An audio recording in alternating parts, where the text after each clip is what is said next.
Ce programme est financé par les amis et partenaires du ministère de Joyce Meyer. Je fais ce que je fais parce que j'ai vu la puissance de Dieu transformer ma vie et il fera de même pour vous. La clé pour toute chose est dans la parole de Dieu.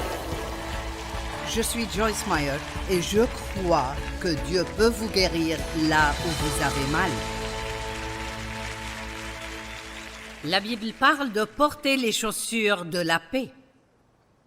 Si vous voulez mener un combat spirituel de grande envergure, entrez simplement dans le repos de Dieu et restez en paix. Ma matinée a été si folle que j'ai fini par en rire. Et l'ennemi essayait de me frustrer, il essayait de me déranger intérieurement car je me sens bien mieux si j'arrive ici en paix. Essayez de rester en paix.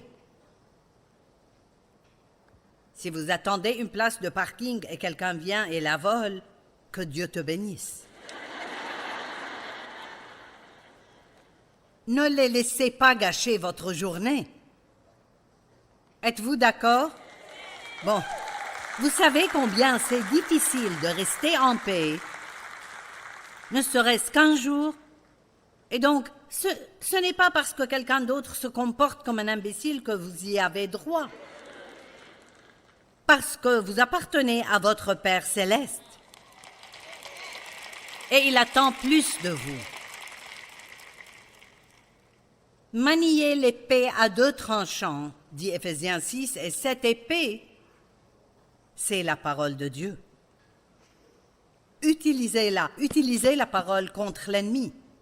C'est votre meilleure arme. Et puis il est écrit de faire toutes sortes de prières. Toutes sortes de prières. Priez partout, à tout moment, en esprit.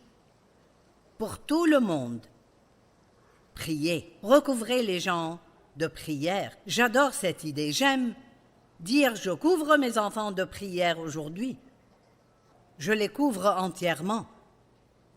L'amour couvre une foule de péchés. Cela signifie que quand quelqu'un pêche, vous pouvez lui pardonner sans même avoir à mentionner ce qu'il a fait. J'étais plutôt méchante avant. Je ramassais les chaussettes de Dave, mais je voulais qu'il sache qu'il les avait laissées par terre. Je voulais qu'il sache à quel point j'étais bonne. Et puis Dieu a dit, « Pourquoi ne fais-tu pas ça en gardant ta bouche fermée? » Je veux dire, il en veut toujours plus. Dieu en veut toujours un peu plus. Et puis, restez dans la foi en permanence, de foi en foi, de foi en foi, pas de la foi au doute et à l'incrédulité, puis un peu plus de foi. Dites, j'ai confiance en toi, Seigneur, je te fais confiance. On pourrait le répéter 100 fois par jour, ça ne nous ferait pas de mal. 2 Corinthiens 4, 13 dit, il est écrit, j'ai cru, c'est pourquoi j'ai parlé. Et comme nous avons le même esprit de foi, nous aussi nous croyons et c'est pour cela que nous parlons. Maintenant, ce que nous disons est très important. Je n'ai pas eu le temps de lire ces passages, mais dans Ésaïe 53, il est écrit « Pareil à un agneau qu'on mène à l'abattoir, il n'a pas ouvert la bouche. » Il parle de Jésus. C'est vraiment intéressant. Il n'a pas ouvert la bouche. Et puis, dans Jean 14, 30, Jésus dit à ses disciples que le moment était proche pour lui de vivre ses pires souffrances, et il dit « Je ne parlerai plus beaucoup avec vous. » C'est un passage intéressant. « Je ne parlerai plus beaucoup avec vous. » Pourquoi? Parce qu'il allait être sous pression. Et laissez-moi vous dire quelque chose. Quand on traverse une période difficile, l'une des meilleures choses à faire est de se taire.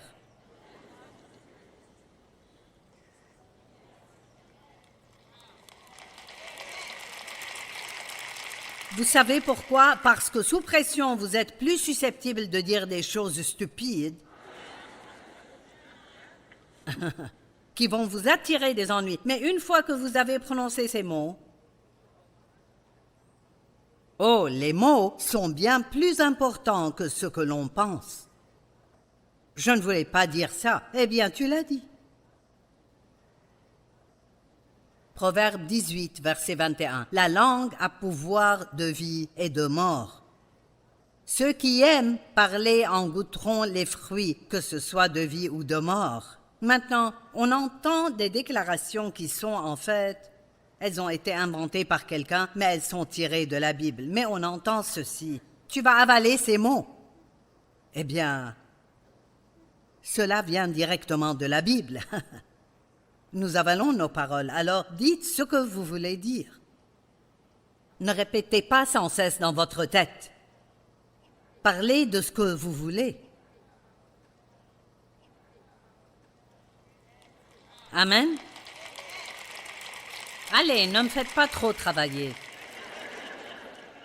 Ayez un peu pitié de moi, je vieillis.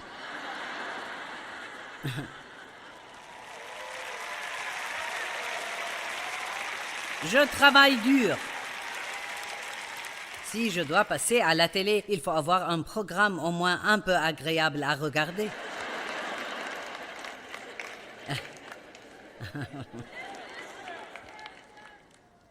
Romains 12, 11 dit « Ne manquez jamais de zèle ». C'est l'enthousiasme spirituel. Gardez votre ferveur spirituelle. Je ne sais pas pourquoi, mais quand je sors ici, je suis toujours enthousiasmé. Et je parie que vous êtes encore plus enthousiasmé ici que si vous êtes allongé chez vous à manger des beignets et à regarder des feuilletons.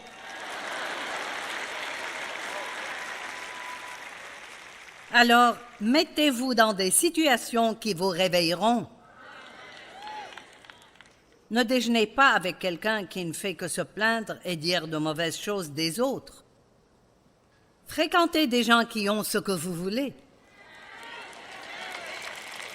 Amen. Ayez un esprit conquérant, pas un esprit paresseux, passif, procrastinateur et tiède. Si vous voulez savoir de quel genre de personne le diable peut profiter, c'est quelqu'un de passif. Watchman Nee, en particulier, a beaucoup écrit sur les dangers de la passivité. Une personne passive est une personne qui reste là à attendre que quelque chose de bien lui arrive ou qui attend que les autres fassent ce qui est bien. Elle n'utilise pas sa propre volonté. Et moins on utilise notre volonté, plus elle s'affaiblit. Dieu vous a donné le libre arbitre et vous devez être décisif et prendre des décisions. C'est pourquoi j'aime m'asseoir le matin et décider de ce que je veux être ce jour-là. Je n'attends pas de voir comment je vais être. Amen. Est-ce que ça aide quelqu'un? Allez-y, essayez. Prenez 5 ou 10 minutes le matin et dites « Aujourd'hui, avec tous ceux qui m'entourent, je veux marcher dans l'amour. » Et si vous savez déjà avec qui vous allez passer du temps, pensez à eux et dites « Seigneur, que puis-je faire pour eux ?»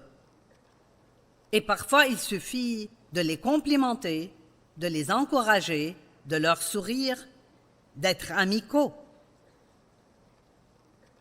Je n'ai pas toujours envie d'être amical. Parfois, c'est « laissez-moi tranquille ». Mais Dieu dit « sois amical », alors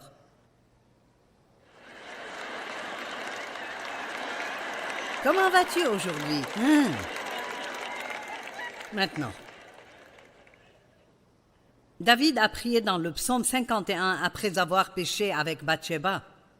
« Ô Dieu, crée en moi un cœur pur, renouvelle en moi un esprit bien disposé. » Et le texte amplifié dit qu'un esprit bien disposé est un esprit persévérant et ferme. Persévérer. Soyez le genre de personne qui dit « Je n'abandonnerai jamais ». J'ai déjà décidé de ne pas abandonner. On me demande tout le temps, et ceci depuis 15 ans, « As-tu déjà pensé à la retraite ?» Oui, mais je m'ennuierai à mourir. Donc, je ferai ceci aussi longtemps que je pourrai tenir debout.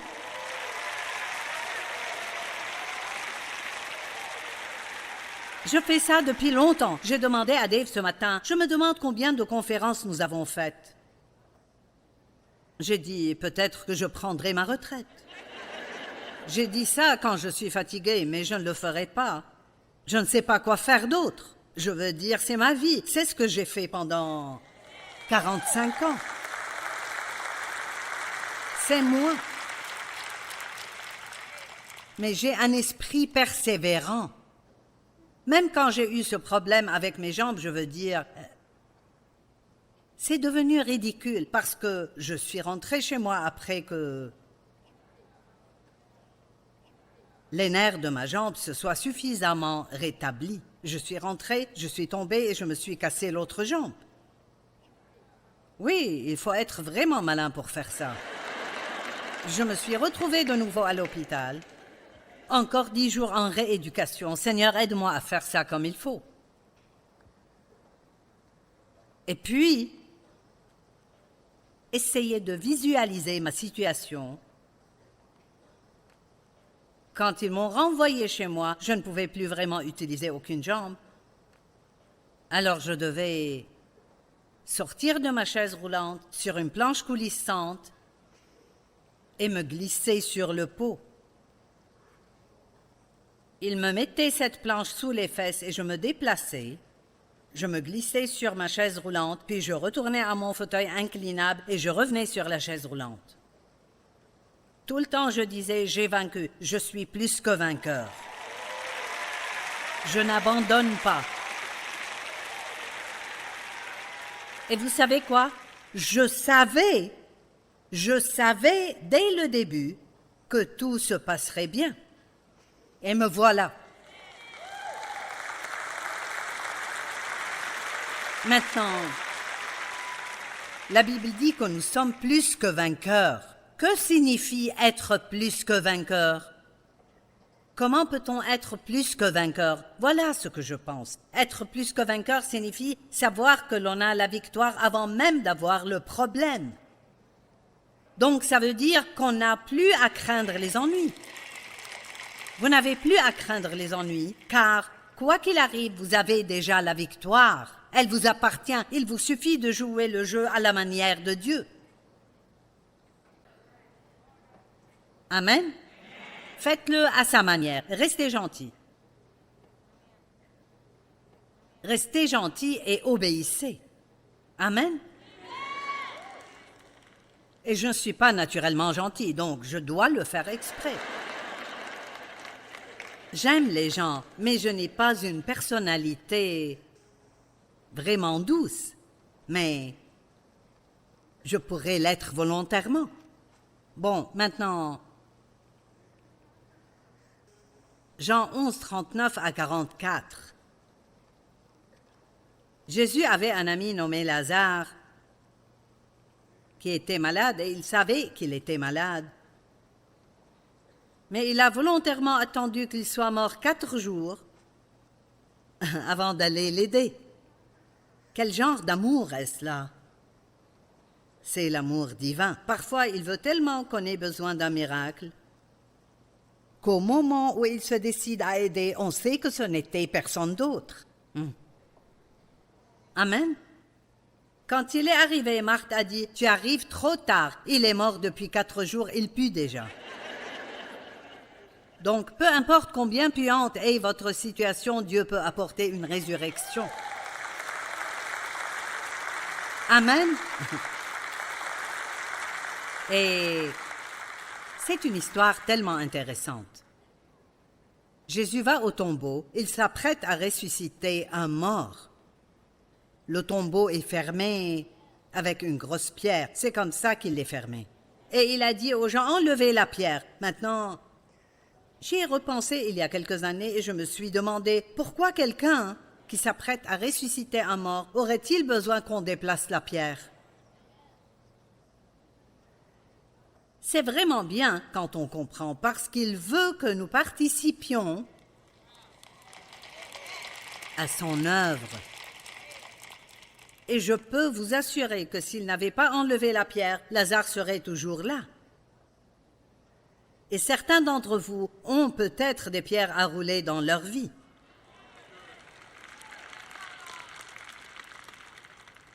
Ce peut être une pierre d'offense ou une pierre de manque de pardon. C'est incroyable combien de personnes dans le corps de Christ en veulent à quelqu'un. Lors de notre conférence des femmes à San Antonio, j'ai posé cette question. 16 000 personnes étaient là et 90% d'entre elles se sont levées. Pas étonnant que nous ayons des problèmes dans l'Église. Et j'en parle à chaque conférence, peu importe combien les gens sont fatigués de l'entendre, car on n'ira nulle part tant qu'on ne pardonne pas. C'est la règle numéro 1. Si vous voulez qu'une prière soit exaucée, vous devez pardonner, même si ça semble injuste. Et je ne parle pas de ce que vous ressentez pour eux. Vous ne sentirez peut-être pas de différence, mais j'ai décidé de prier pour eux et je les bénirai. Et écoutez bien, s'ils ont besoin d'aide, je les aiderai. Oui, vous n'avez toujours pas décidé à ce sujet. Il y aura peut-être des occasions où ce n'est pas bien de le faire, mais vous pouvez même aider les gens anonymement. Ça marche toujours dans l'esprit, même s'ils ne savent pas que c'est vous. Il faut juste obéir à ce que... Et c'est ce que dit la Bible. Priez pour eux, bénissez-les. Que dit le livre des Proverbes? Si votre ennemi a soif, donnez-lui à boire. S'il a faim, donnez-lui à manger. S'il ne peut pas payer son loyer ce mois-ci, là, c'est moi, pas la Bible. S'il ne peut pas payer son loyer ce mois-ci, payez-le. Quoi? Quoi? Qu'il se fasse expulser, je m'en fiche. Eh bien, c'est une belle attitude pieuse, n'est-ce pas? Est-ce que vous m'entendez bien?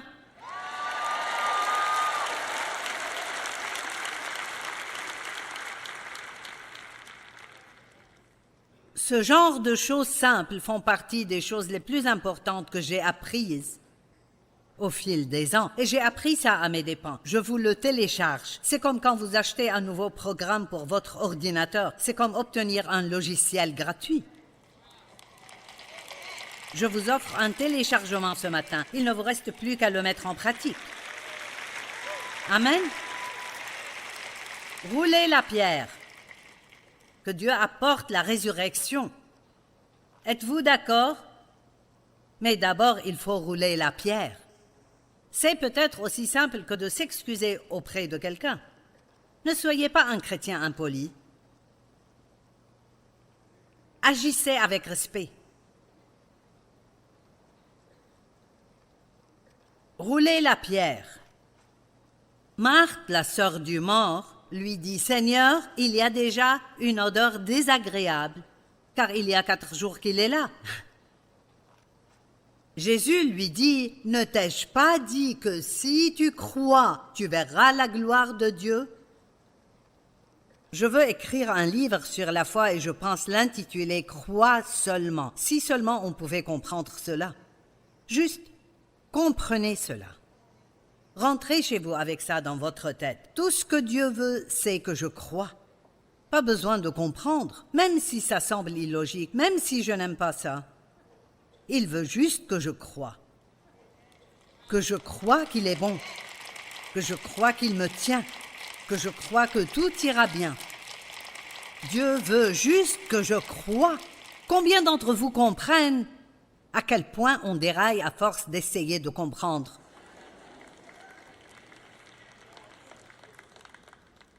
Arrêtez de raisonner.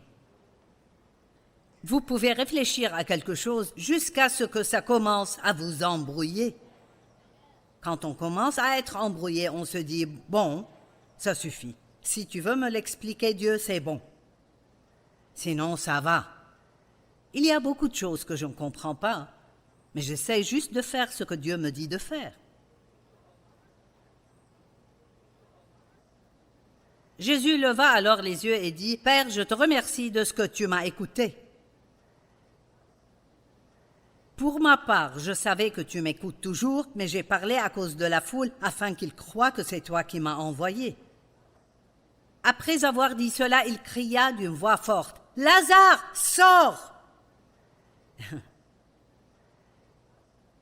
Et le mort sortit, les pieds et les mains attachés par des bandelettes et le visage enveloppé d'un linge. Jésus leur dit « Détachez-le et laissez-le s'en aller ». Et je pense que c'est un point important que l'on oublie. Après la nouvelle naissance, laissez le Saint-Esprit agir en vous et commencez à retirer les linceuls. J'étais née de nouveau, mais j'avais encore une très mauvaise attitude. J'avais beaucoup de vestiges de mon enfance. C'était des linceuls, des choses qui me retenaient, des choses qui m'empêchaient d'agir comme Jésus. Et petit à petit, Dieu m'a aidé à enlever les linceuls. Dieu travaillera avec vous toute votre vie. Je ne sais pas ce qu'il me reste, mais je veux faire ce que Dieu veut que je fasse. Nous sommes la lumière du monde et le sel de la terre. Et même si nous vivons une période très difficile, nous vivons les meilleurs moments. Pour être honnête, vous n'êtes pas apparu sur terre par hasard à cette époque. Dieu vous a choisi pour cette période de l'histoire. Vous n'avez pas l'air ravi. Alors il doit penser que vous avez ce qu'il faut. Et j'essaye de vous le faire comprendre. Vous êtes la lumière du monde, le sel de la terre, mais si le sel perd sa saveur, la Bible dit qu'il ne sert à rien. Alors soyez des chrétiens salés. Qu'est-ce que cela veut dire? Donnez soif aux gens de ce que vous avez. Je veux un peu ça. Je veux un peu de cette paix que tu as. Je veux un peu de cette joie que tu as. Amen. Je veux un peu de cette puissance que tu possèdes. La lumière du monde. Aussi sombre qu'un endroit soit, il suffit d'allumer une petite lumière pour qu'elle dissipe l'obscurité. Waouh!